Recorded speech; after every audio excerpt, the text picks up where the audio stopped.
Welcome to Central News. I'm Hilary Entwistle. In today's news, police are warning motorists to watch out for unpredictable children after a number of infringement notices have been issued during their Back to School campaign in Tauranga. Western Bay Plenty Row Policing Manager Senior Sergeant Ian Campion says the campaign ran from Monday and finished Friday afternoon. Ian warns people not to park in a position where there is a heightened risk or if it places their child or children in a potentially hazardous situation. Mount Maunganui residents are praising the new St John training facility introduced to teach more people first aid. Until now, Mount Maunganui residents had to travel to Tauranga to receive first aid training with St John. Courses have been running in the new training facility on Zambuck Way in Bayfair since April. After 13 years as a Katikati St John volunteer, Sally Moore began tutoring in Tauranga in an attempt to help educate more people about first aid. In October 2012, a man's foot was cut off above the ankle in an accident at the port of Tauranga. The man was working in the logging yard when his foot was caught in a winch and was severed off. The man underwent surgery in Waikato Hospital, but surgeons did not try to reattach his foot. Sally says one of her students was first on the scene. It had been 10 days since the student had completed a first aid course. While only just receiving his certificate, the man was confident enough to help call 111 and reassure the injured man everything was going to be okay. Sally says if a person is drifting in and out of consciousness, reassurance is appreciated, and it is sometimes what keeps someone alive. Tauranga Men's Shed Charitable Trust has won the Supreme Award at the 2013 Trustpower Tauranga Community Awards. The awards were announced and presented last night at a function in the ASB Arena Bay Park. For winning the Supreme Award, Tauranga Men's Shed received a framed certificate, a trophy and a $1,500 prize money. Tauranga Men's Shed now has the opportunity to represent Tauranga City at the 2013 Trustpower National Community Awards, which are being held in Invercargill and Southland region in March 2014. Trustpower Community Relations representative Teresa Partridge says Tauranga has the country's highest portion of men aged over 60. Many have moved here in retirement, leaving behind their sheds and home workshops. The shed is a space created by the volunteers at the historic village with rooms for woodworking and carpentry. People in the community have donated tools for machinery for the collective cause. Trial mangrove clearance at Whangamata is proving promising, says the Waikato Regional Council. In March, the council began mechanical clearance trials over 4.6 hectares of mature mangroves, with more than half that area cleared already.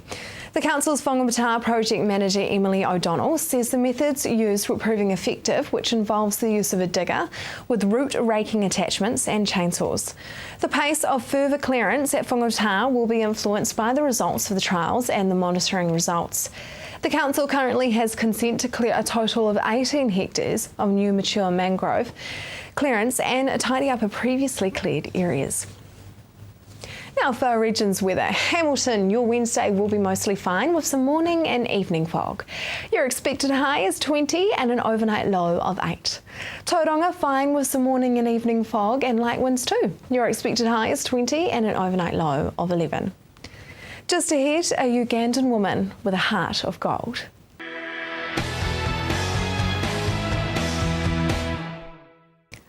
Welcome to Central News on TV Central. One woman with a very large heart and amazing story is currently studying at Crystal Springs in Matamata. So we caught up with her and Beryl Henwood to find out about her story. Hi Praise, now tell me a little bit about your story. Oh yeah, I'm Praise and I'm 26 years old. I was born in this family of 9 children. I'm the 7th one.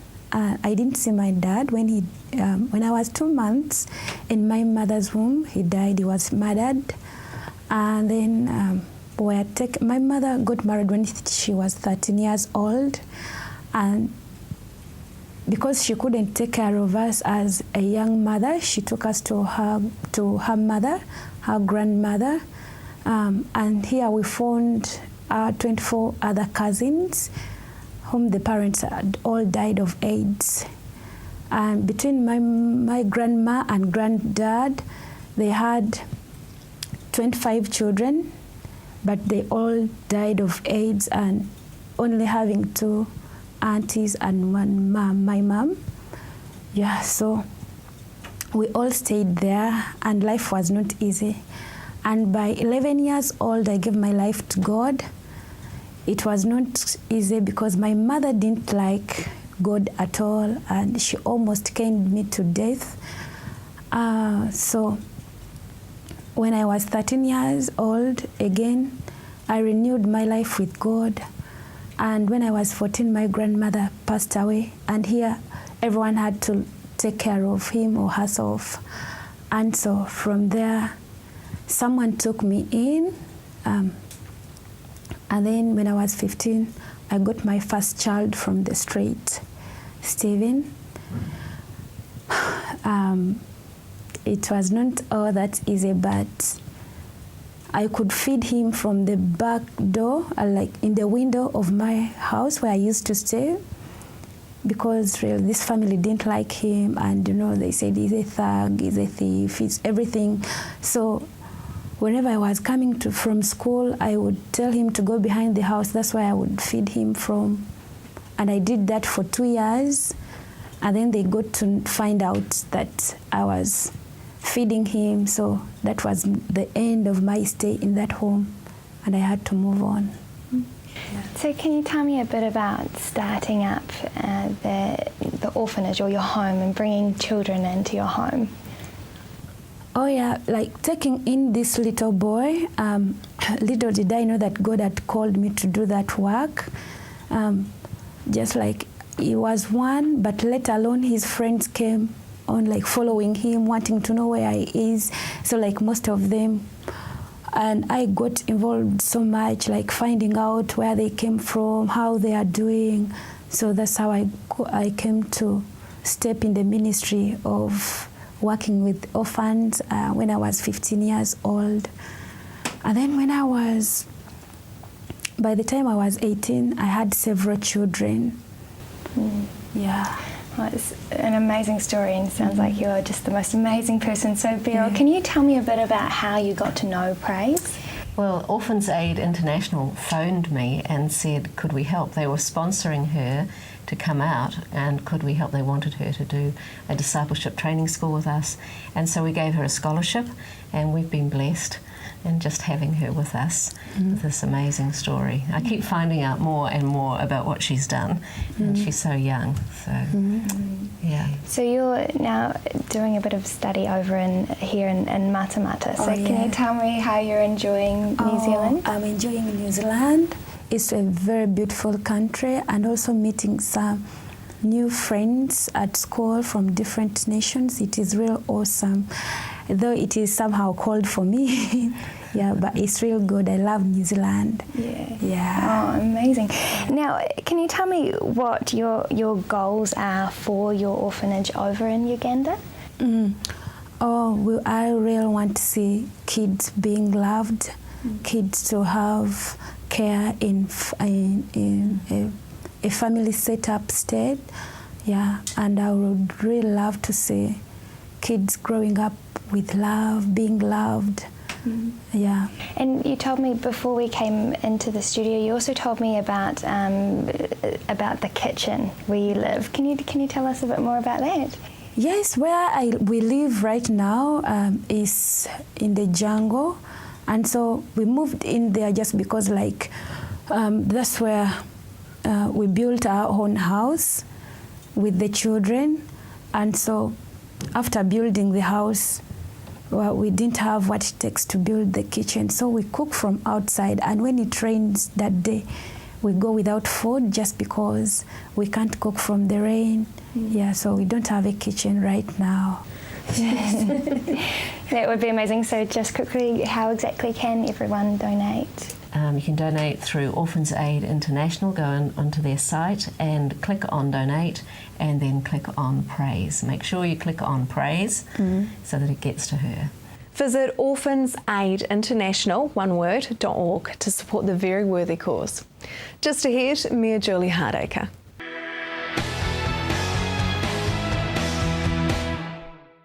Welcome back.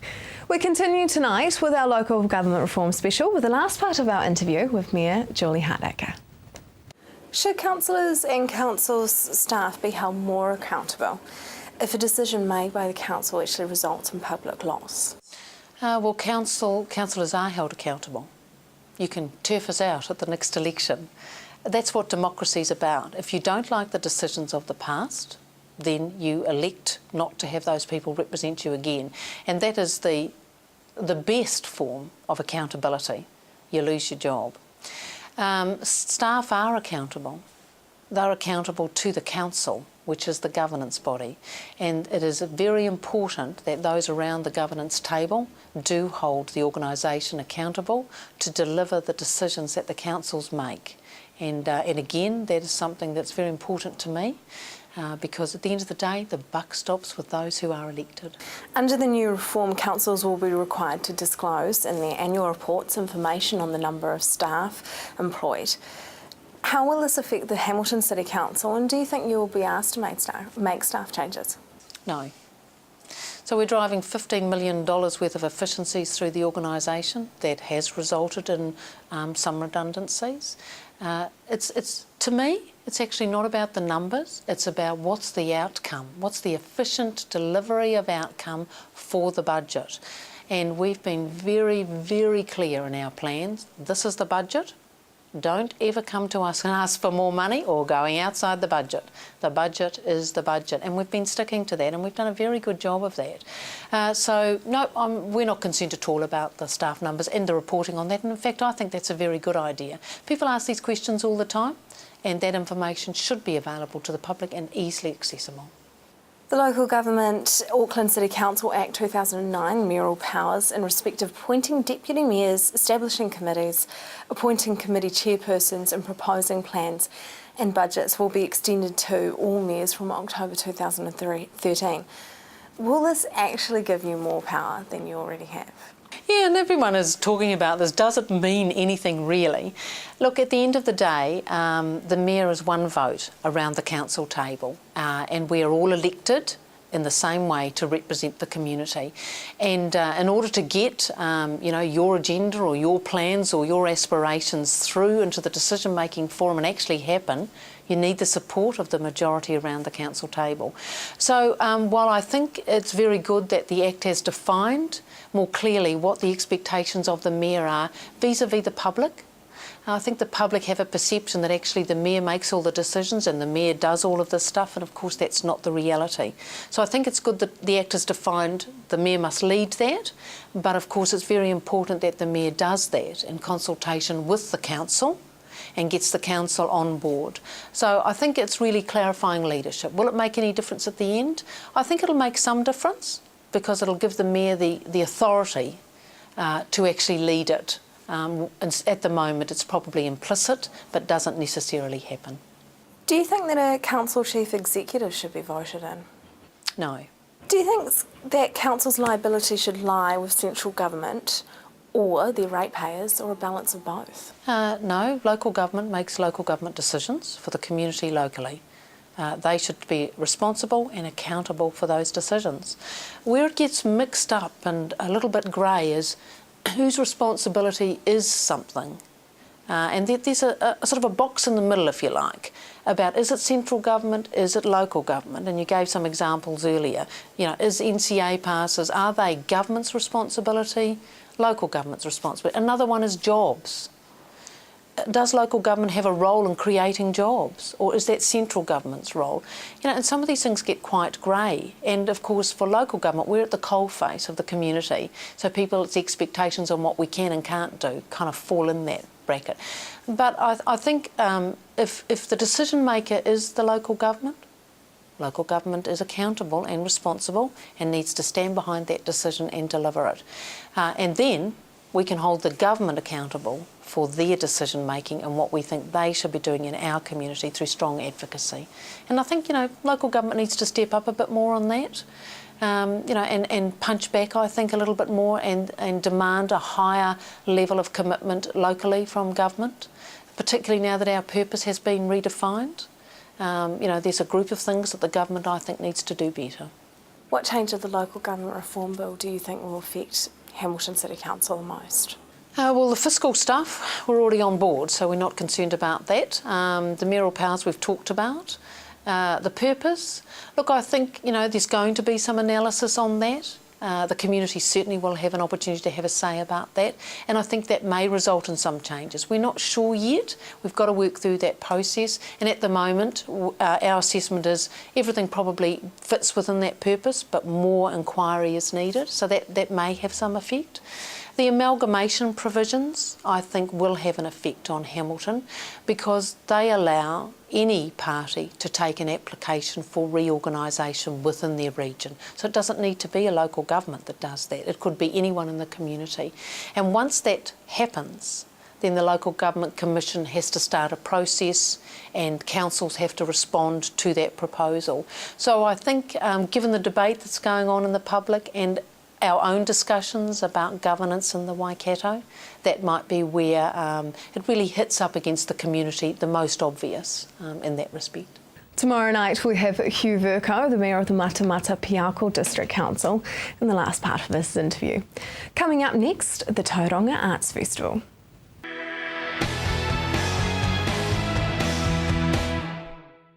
If you have just joined us, welcome to Central News.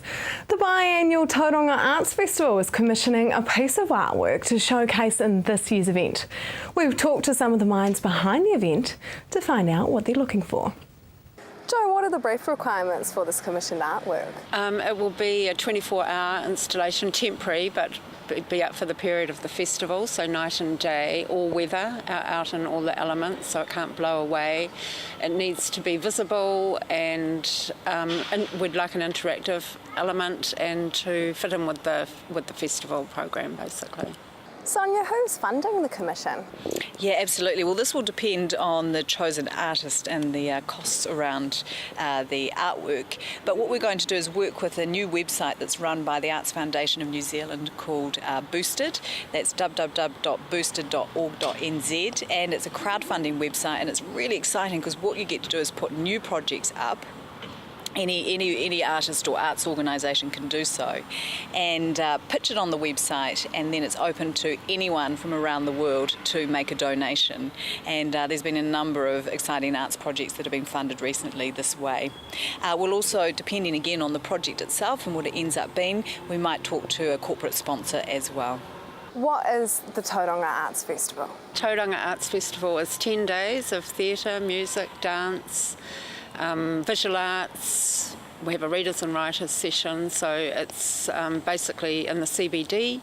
We bring in a temporary performance venue, and we use the Bay Court Theatre as well. So it's just 10 days of action-packed fun, something for everybody. Why have you decided to commission an artwork for the Tauranga Arts Festival? We just thought it was a nice community project to profile visual artists within the festival. We have had applications internationally as well as from New Zealand. We thought it would be good to activate this area, to have something happening. It'll be our front yard of our beautiful mobile performance venue, so thousands of people will see the work, and we just thought it was a great opportunity.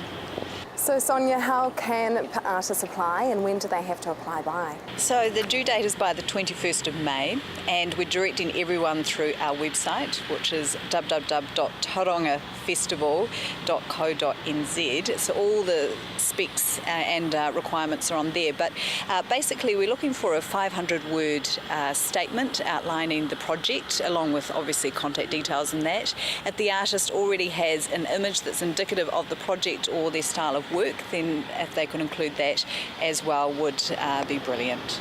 How will you decide on that winning piece of artwork? Well, we'll have a panel of people yet to be decided, and we'll look at four out of the proposals, and then we'll go back to the artists and ask them to develop them further, and we'll make the selection from there. Where will the artwork be shown in the event? It will be here in this park, Masonic Park, in front of the Crystal Palace. When is this year's Tauranga Arts Festival? It's from the 24th of October till the 3rd of November, and the festival program will be launched on the 14th of August, and tickets will go on sale from then. Can you tell us more about this Pacific Crystal Palace? The Pacific Crystal Palace is a beautiful 320-seater venue that comes in 3 containers, and it's based on the European Spiegel tents. And it comes in will be coming by sea. It's based in Wellington, and it gets put up on the car park here. It takes about a week to put it up, and then we program all our music. It has we have a cafe and a bar in there. We program all our music shows, and also our readers and writers program in there. So it's open every day. People can just come and have a look and have a coffee when the shows aren't on. It's a really gorgeous venue, special venue. What does it look like inside? Inside it looks like the old Spiegel tent, so it's got booth seating and it's got a tent-like structure with red velvet and beautiful LED lights and a gorgeous chandelier, wooden floors. It's gorgeous. Sonia, is Tauranga an arty city? I mean, why do we need an arts festival? Tauranga's got a really rich and vibrant art scene, and we're really fortunate. But like any industry, it operates on so many different levels. And what the Tauranga Arts Festival brings to the area is an arts festival that's sourced from not only new and leading works and artists and performances happening in New Zealand, but overseas. And because it is a festival as opposed to one-off events happening, it means that our community receives ticket prices that are at a really reasonable rate, and they can dip in and out of it and make a festival of it basically over Labour weekend. And how can individuals get involved? Well, first and foremost, they can purchase tickets to the event, but everyone likes to feel that they're making something like this happen, because the reality is that without the support of our local business community, local organisations and individuals, we wouldn't be able to make this great event happen. So to this end, we actually have a Arts Patron Fund, and we invite individuals to make a donation, a tax-deductible donation towards this. And what it means is it's a great opportunity for individuals and businesses to get involved, be part of our network, come along to the launch, meet the people that are involved with the Arts Festival, get first dibs to tickets and things like that. And so that starts at $500, and you can go onto our website to find out more. Remember to get your entries in before Monday, the 21st of May, for the installation piece. That is the news for today. We really want you to be involved, so like us on Facebook and let us know your views. If you have news including your own video and photos, go to our website and hit upload. Thanks for joining us. Amy will be here tomorrow night with more guests from in and around the regions. I'm Hilary Entwistle. Have a lovely evening.